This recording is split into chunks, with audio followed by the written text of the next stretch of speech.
Hi, welcome to this presentation on the purchase order system. Let's go into the actual system, enter the name and user's password, confirm the date, and you are now at the main menu of the system. Now inside here there are 5 main sections. You have maintenance, where you can set up things like purchase requisition, projects, name and description, purchase prices, currency, and so on. You have a second one, which is posting, for issue of purchase order and goods received note, or GRN as in short as we call. You can do inquiry on purchase orders and also purchase price. Purchase price is actually the tracking of last purchase prices from different suppliers for different stock items. You have the report section where you can print all the reports for the system, and you also have an other section which controls or manages how the system works, for example like system setup, under administrative tools and so on. And the last one is to exit. So let's go into the first section, maintenance. You have purchase requisition. Now what is purchase requisition? Purchase requisition is like an internal department requisition where some people wish to purchase things. Before the issue of purchase order, you can actually key in a purchase requisition first. Add, for example, a new requisition, enter the password for cost if you know how to do a cost, and requisition number can be a manual number, and you want to request from who, which supplier, which location. You may have multiple locations, and what is the product code that you want to order. For example, you want to order this particular item, you want to order 20, you're requesting for it. What is the reason for requesting? Maybe is replenishment of stock, for example. And maybe another item, you can actually do a click here, pop up. Let's say this is another item you want to order. You want to order 2 dozen, 24, replenishment, and so on. So this is internal requisition, has not come to the stage of purchase order yet. So this is subject to approval. Now once you have done a request, the request before the requisition can be issued a purchase order, it has to go to approval stage. So you actually need to have approval. So somebody will have to do this approval to either approve it, or for example on this date, you can see these are the things that you have just entered. Is it approved? Maybe you approve only one item, then you take that item and you do a posting, and that only that item is approved, the other one is not approved. So that's approval. Now you also have a delete range in case you want to delete the requisition that you've already done. Let's say you find that some of them have got a mistakes and you wish to delete. You can choose by supplier, or you can choose by location, maybe suppliers but only for one specific location, or you can choose by range of stock, whichever stock that you've already done. And then you can say, or even choose by date range, and then you can say delete. The system will ask you whether you wish to delete all those requisitions that is falling within those parameters. So you can actually delete your requisition as well. Now if you want to indicate on the purchase order that you issue which project, for example you may have multiple projects, you can actually do this. You can actually create codes. For example, project 1, it's just a description to be printed on the purchase order. So you can use this option to create project codes, right? So it could be some sort of project that you have. Now you also have an option for purchase price. This is an option whereby you can specify by individual location which stock code, for example, and from here you can see when was the last time you actually bought products from which supplier. All right, by individual suppliers. For example, here you can see, okay, let's say by this supplier. So the history of the purchases will be listed here based on whatever you post. So the last 4 price of what you purchased from which supplier is actually stored inside the system. So when you issue PO and once the goods comes in, the system will actually record down all the purchase prices. So you can select it supplier by supplier, product by product. You can actually view the prices if there's any. Now the last one here is currency. You can actually have, if you are issuing purchase order in foreign currency, you need to put in the exchange rates for different currencies. So you can make use of this to create different currency, for example in this case USD. Okay, next let's go to the posting. This is where you can actually issue purchase order. You can add a new purchase order, for example. Now each purchase order you can actually put a prefix if you want to. You can start up different prefix, maybe indicating different type of products if you want to. In this case we don't have. Then you will put in which is the supplier you're looking at, attention to who, approved by whom, and you from here, if you have approved purchase requisition, you can do a pop-up. As you can see, based on the requisition, you can actually pull those items in as well. So when you go to the purchase order, you can see those items are being pulled in from the approved purchase requisition will be in, and you can amend it. If let's say you find that the price in the requisition price is different, for example, when is the delivery date that you wish to have, you can actually key in your date, all right, your delivery date.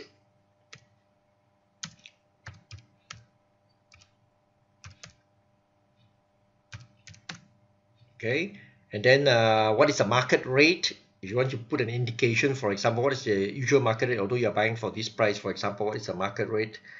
Okay, and if you want to indicate, remember earlier you can create a project, you can actually put in which project does it belong to, just for indication. So what is your current price you're buying for and how much, and so on. Now once that is finished, you can post, you can type in some remarks line, you know, for project or urgent needs or whatever, 2 lines of printing, and then you can actually print out straight away a blank form or pre-printed form or letterhead, the actual purchase order. So this is how the purchase order will look like.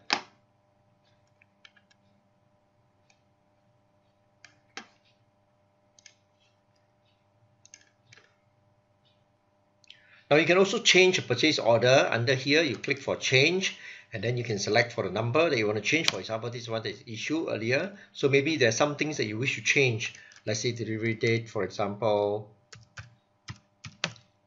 or some other details. Maybe there's the items inside here and you wish to add in new items, you can actually edit. Let's say there are some new items that you wish to add inside.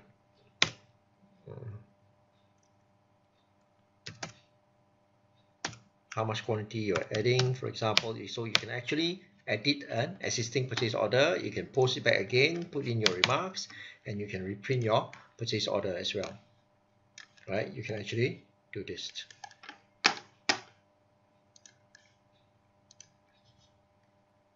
If you want to discard an existing purchase order, you can also do this under delete, call for a purchase order that you want, and then you can actually do a delete. If you want to do that, you just click delete, confirm, and you will delete off the purchase order.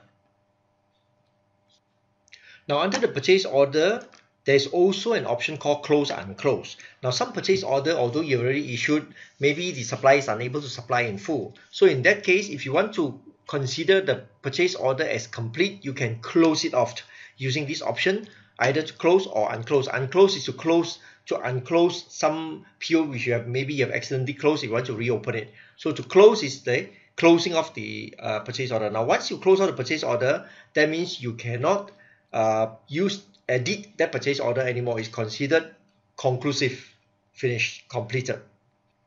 Now the next step is to issue a goods received note when the goods arrive from suppliers. First thing you do is actually select the supplier. Then if you have PO already issued, you can actually pick up the items. You can do a pop-up and pick that particular PO, enter the supplier's new invoice that they're issuing or their DO number, and you can see that from the PO, you has already pulled in all the items for you.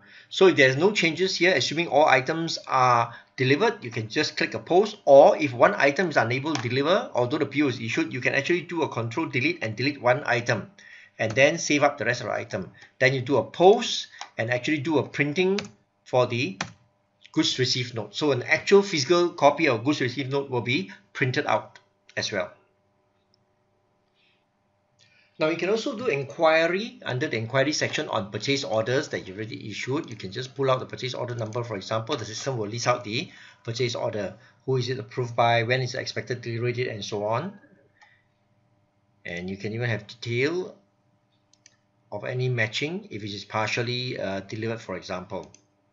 Okay, now this picture, you can also do inquiry on purchase prices, as I mentioned earlier, any supplier, and what sort of stock code you can see. Browse through here, you can see the prices when was the last time that you've actually bought from them. Now the last 4 prices of every item that you buy from them will be stored inside here as a history, and you can actually extract a report on this. So this is called inquiry on purchase price. Next, we go to the report section. Under the report section, first thing, you can always reprint your purchase order. You can actually do this on pre-printed form or blank form or letterhead. You can actually do a preview. For all reports, you can do a preview. In this case, it's letterhead. That's why you can see the top is the form. If you put a blank form, then the system will actually print out the name of the company as well, plus GST number and so on. If it's pre-printed form, then it's filling up the blanks in the pre-printed form. Now you can also do a purchase requisition listing. That means a list of all the purchase requisition that you have already had.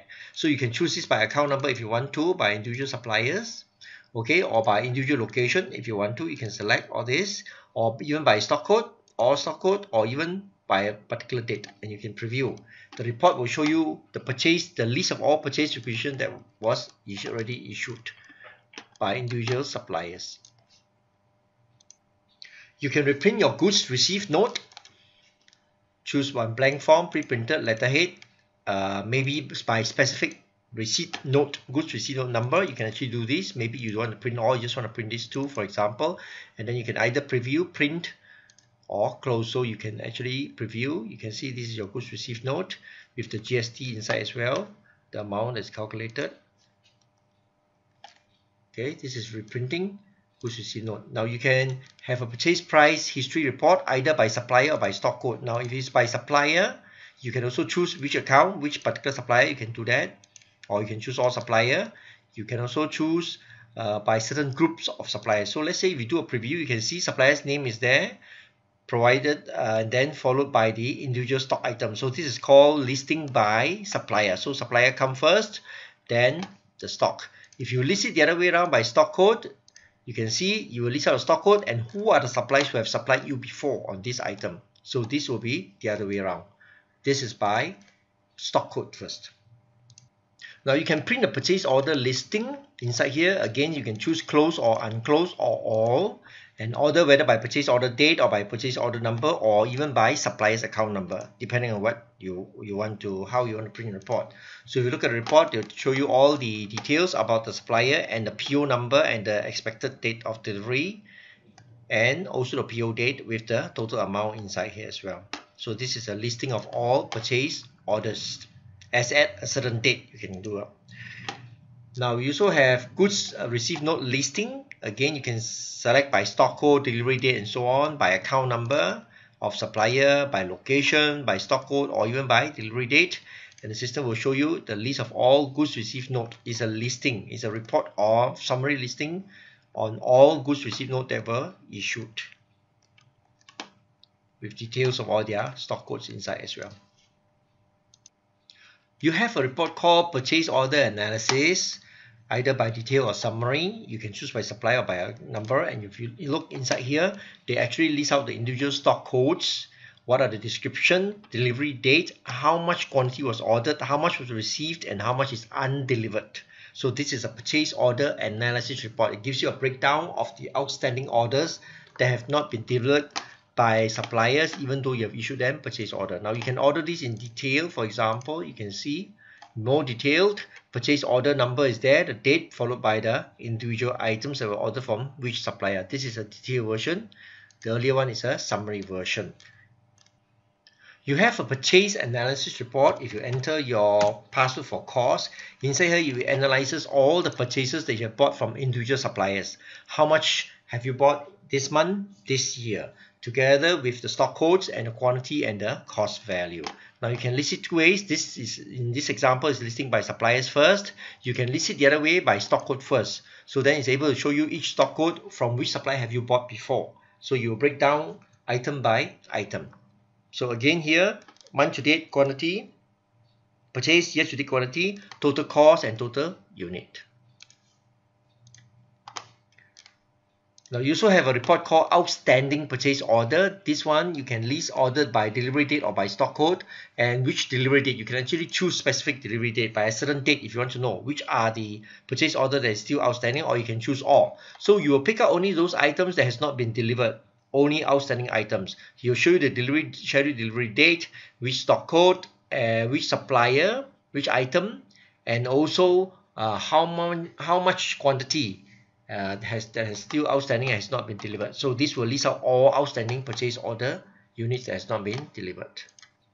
Now finally, you have an operation audit trail. This is just a report that shows who, based on the user's name, who came into the system and did what, either issue a requisition or change something or change currency and so on, so that you know who did what inside the system. So we call this an operation audit trail report.